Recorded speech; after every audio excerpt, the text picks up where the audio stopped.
¿Dónde están nuestros atributos? Nosotros a los atributos los conocemos por ser cualidades humanas, cosas que nos definen como humanos. Entonces decimos la bondad, por ejemplo, la inteligencia, la música, no sé, todos los atributos que se le puedan ocurrir que tiene un humano. Pero ¿de dónde vienen esos atributos humanos? Vienen de un impulso interno. Ese impulso interno es una emoción. ¿Y la emoción de dónde viene? La emoción es una energía producida por una reacción química dentro del cuerpo que es hormonal. ¿Y las hormonas dónde se producen? Se producen en las glándulas. ¿Y las glándulas qué son? Son conjuntos de moléculas formadas por átomos que contienen una energía eterna que se está moviendo constantemente, que llamamos chakra.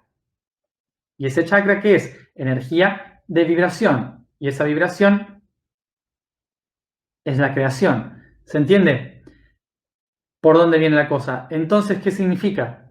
Que en realidad nosotros, esos atributos que tenemos, provienen de la esencia universal, pero a su vez en el mundo físico provienen de las glándulas. Las glándulas son los órganos, son el camino intermedio entre toda la energía sutil para materializarlo en el mundo. Vamos a ponerlo de esta manera entonces. Que la energía genera átomos, el átomo genera células, que dan lugar a órganos. Los órganos producen hormonas, que dan lugar a emociones, que producen impulsos, que despiertan los atributos. O sea que los atributos divinos que los humanos tenemos en nosotros, que la realidad tiene sobre nosotros, hacen todo este camino. Y el punto intermedio que le permite al universo crear la materia es este punto de acá, el cual en el plano energético se le llama chakra. Es que, como vemos, el punto medio de manifestación entre lo divino y lo mundano, entre lo etérico y lo físico, son los órganos que obtienen vida a partir de los chakras. Entonces, los chakras desde el plano etérico y los órganos desde el punto de vista físico son el punto intermedio, ¿sí? El punto de conexión que permite la materialización de lo divino. ¿Esto qué hizo? Que entendamos de que en todo el mundo, así como en nuestro propio cuerpo, hay lugares estratégicos que son puntos de inflexión, como el que vimos en el dibujo recién, son puntos de inflexión en el que todo el etérico se une y sale del otro lado hacia lo físico. Es decir, puntos donde el cielo desciende a la tierra. Esos puntos en nuestro cuerpo físico se llaman glándulas.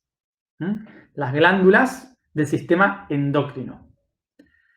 Ahí están las puertas, pero en la Tierra hay más. En la Tierra hay montañas, islas, lagos que representan esas puertas. Estos lugares es lo que llamamos nodos, nodos de energía, donde la energía circula hacia abajo y asciende hacia arriba y se unen en un nodo. Estos sitios son perfectos para que el cielo baje a la tierra. Son lugares perfectos para que la tierra ascienda al cielo. En la antigüedad, las personas buscaban estos sitios y la forma de poder encontrarlos era viendo qué pasaba en las nubes, viendo dónde pasaban cosas raras en el cielo que identificaran que ahí había algo importante. Entonces, una de las cosas que seguían para interpretar dónde había un portal eran los pájaros. Los pájaros, cuando creaban estos círculos volando hacia lo alto, más y más y más alto, y repetían el patrón en un mismo lugar todo el tiempo, los antiguos interpretaban que ese era un sitio donde el cielo estaba descendiendo a la tierra. ¿Mm? Por lo tanto, los sabios antiguos se dedicaban a observar aves, que en latín se dice avis spictum, que nosotros decimos auspicio. Auspiciar algo es observar las aves para saber dónde va a bajar el mensaje, tener una idea de lo que puede llegar a pasar. ¿Mm? ¿Ok? Avis pictum. Mirar aves. Entonces esta palabra de auspicio también está relacionada a auspiciar el futuro. Es una señal de lo que va a pasar. Entonces la señal básicamente eran pájaros que daban vueltas en círculo. Bien. Entonces, ¿qué hacían los sacerdotes? Buscaban ese lugar porque consideraban que era el punto nodal, ¿sí? El punto nodal donde esa información se pudiera manifestar, ¿no? ¿Y qué hacen en ese lugar? Lo paraban, cortaban los árboles, cortaban la montaña, abrían un espacio donde los sacerdotes pudieran hacer sus ceremonias para recibir los mensajes de los dioses. En lenguas indoeuropeas, lugar cortado o lugar limpio de cosas se dice tem. Templo. Sitio hecho por cortes, árboles o piedras. Cortes de árboles o piedras. La P surge de la unión de la M y la L. Es sonora. Cuando digo templo, templo, templo, templo, templo, templo, templo, templo, templo. ¿Sí? Aparece una P naturalmente. De esta manera tenemos la palabra templo. This is how we get the word temple. La palabra templo, entonces, es el espacio que se abre para poder recibir los mensajes del cielo y conectarlo a la tierra. Fíjense, no es una construcción, es el espacio abierto para que haya comunicación. Y obviamente, ¿qué hacían las personas? Utilizaban en los templos las plumas de los pájaros, del águila, del cóndor, del quetzal, del buitre, del cuervo, del halcón. Utilizaban las plumas para hacer las ceremonias, para decorarse como sabiduría, porque las plumas traían el conocimiento del cielo a la tierra. Se escribía, cuando se descubrió la tinta, se empezó a escribir con las plumas, porque el conocimiento venía directamente del cielo. ¿Vieron cómo vienen las cosas? Camino histórico.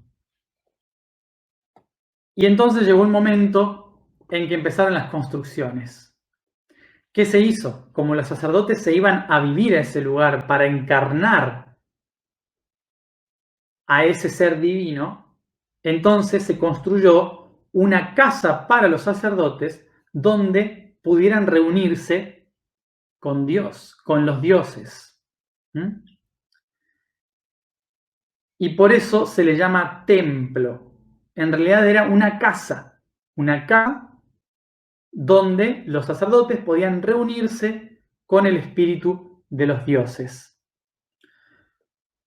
Con el paso del tiempo, la forma en que se construía el templo era fundamental, porque se construía en función de la información que se descendía. Por lo tanto, el templo comenzaba a considerarse un lugar sagrado, porque las mismas formas, piedras, esculturas, la misma construcción estaba destinada a encarnar al Dios. En un primer momento, el templo era un lugar para contemplar.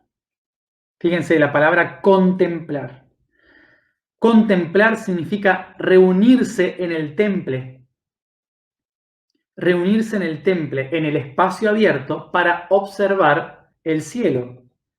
Contemplar es la palabra que viene de la acción de lo que se hace en el templo. Sentarse a mirar el cielo. To go to a spot where you can contemplate the skies. Cuando se construyen los templos, muchas personas dejan de ver el mensaje en los cielos y empiezan a ver hacia adentro. No lo que venía de arriba, sino lo que venía de adentro, en la oscuridad, en la sombra, la contemplación interior. Esto nos lleva a la meditación. El concepto del templo, entonces, no implica una construcción, sino un medio, un punto central desde el cual uno puede observar de un lado y del otro. Todas las culturas del mundo construyen templos como puntos sagrados de conexión.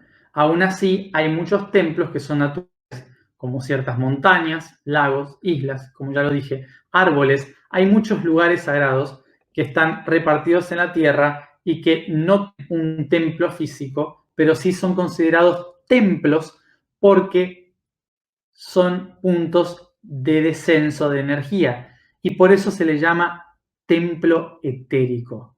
Un templo etérico no es un lugar construido. Un templo etérico no tiene por qué parecerse a una cultura humana. Un templo etérico puede ser una montaña, un templo etérico puede ser un árbol. Un templo etérico no tiene forma cultural humana, ni siquiera tiene forma de pirámide de cristal. Un templo etérico significa un lugar de contemplación. ¿Sí? Entonces, ahora que sabemos lo que es un templo, vamos a entender lo siguiente.